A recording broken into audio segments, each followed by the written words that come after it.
In part two of the Phaedo, we pick up where we left off in part one, where the discussion was not to give up on reason. Don't be a misalog. Instead, go ahead and pursue the arguments, whatever direction they may lead. And Simmias and Cebes are still unconvinced that Socrates is going to continue to live after the execution. Again, the context here, right? He is hours away from being executed, and his goal here is to do philosophy with his friends. The unexamined life is not worth living. He's going to keep examining life and doing philosophy.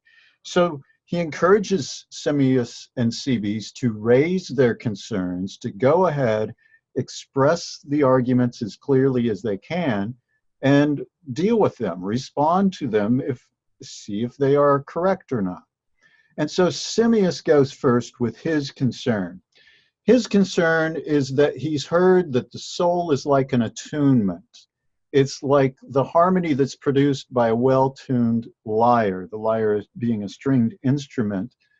And Heraclitus has said something like this before, so this is a common view, and this would mean, though, of course, that if the body died, that would be like the instrument being destroyed, and so the harmony would no longer exist. So, if the soul is a kind of harmony, then it would perish when the body perishes. So that would mean if somebody dies, their soul goes out of existence. So Simmias is concerned about this. He expresses the view, what if that's what it's like, Socrates? So there are criticisms of his view, and in fact, here, Socrates basically destroys this idea. So first of all, sorry, I went the wrong direction there. First of all, Simmias' view is inconsistent with other beliefs that are firmly held including this theory of recollection. So they've already discussed this. Simmias already says he affirms this idea of recollection. So that would mean, though, that the soul had to exist prior to the body, which of course would mean it couldn't be a harmony produced by the body. Worse than that, this view is on its own self-refuting. So let's consider the reasons for that. If virtue is a greater harmony, on this view, those are two things are connected, the soul being a harmony, but virtue is a greater harmony, then that means the soul that's a harmony must be capable of becoming more harmonious. So that means if the soul's a harmony, it's capable of becoming more fully a soul. And then on the flip side of this, if vice is a disharmony, then the soul, which is a harmony, must be capable of becoming disharmonious, which of course we see is problematic.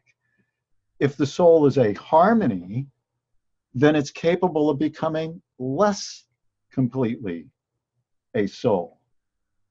But they all agree that a soul cannot become more fully or less completely a soul. So this analogy, this idea that the soul is a harmony, fails. The soul could not be a harmony on its own merits, on its own description.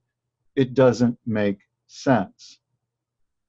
Now, Socrates doesn't stop there. We've seen two good reasons to reject the view already, but he also has an argument that I think is probably even more convincing, and that is the soul directs and sometimes conflicts with the body. So sometimes you are tired, but your soul motivates you to continue working, even though the body is demanding rest or sleep.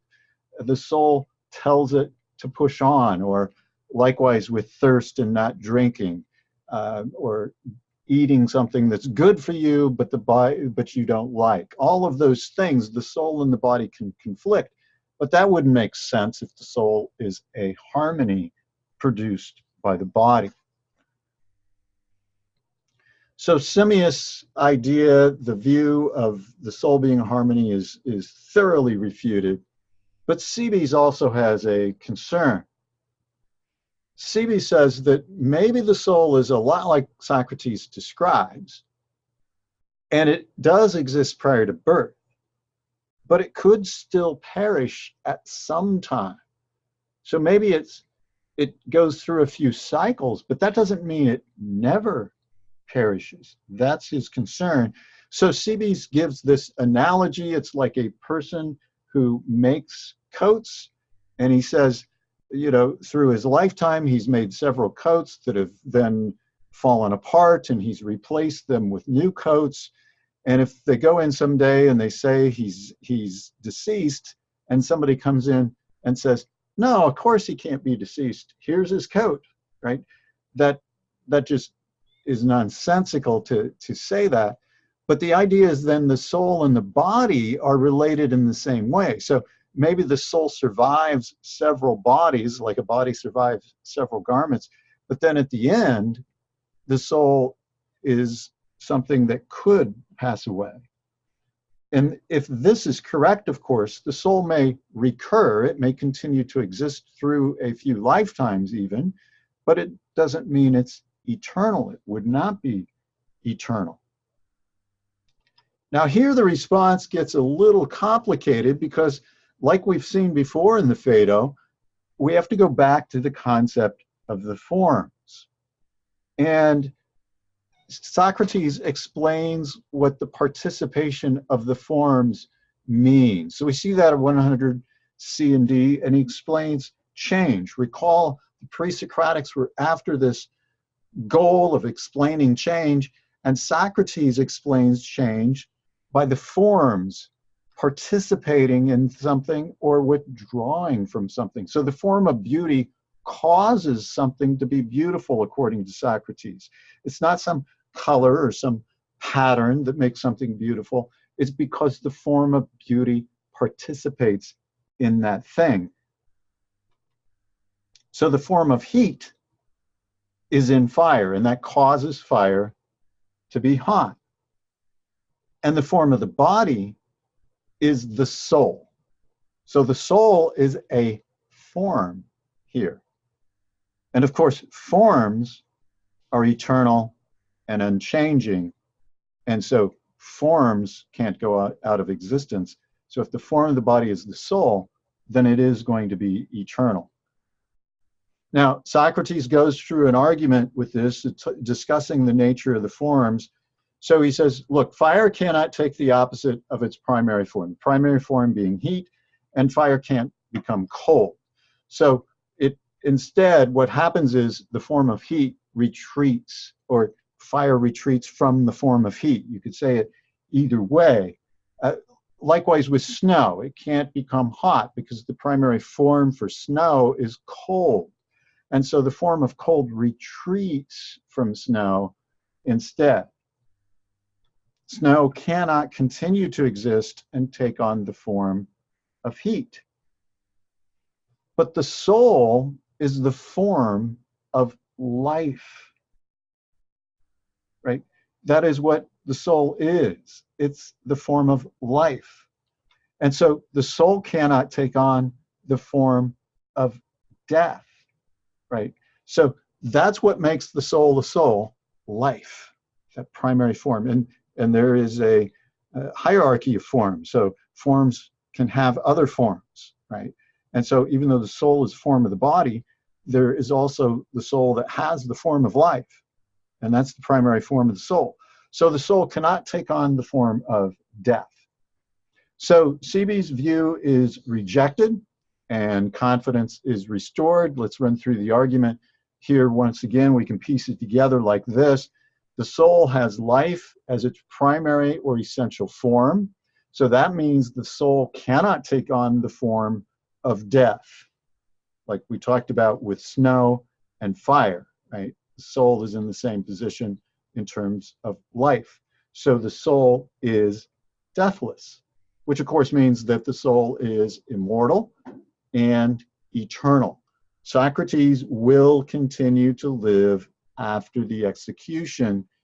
He has both continued to do philosophy well, and he has comforted his friends on this day of his death.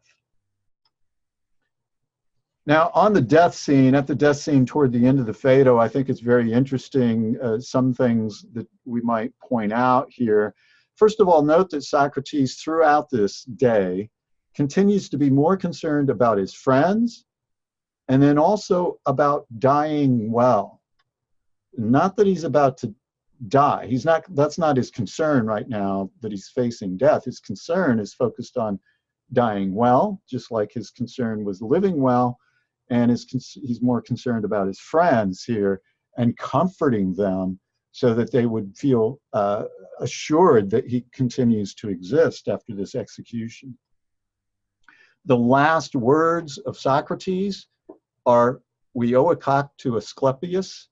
And Asclepius is a god that you are supposed to honor when you are healed. And so if you offer a rooster, that's what he's referring to, as a sacrifice for healing. So this means that Socrates believes he is being healed. He is finally freed from his body. His soul will be able to live on and more freely contemplate the forms and do philosophy with other philosophers and amongst the gods.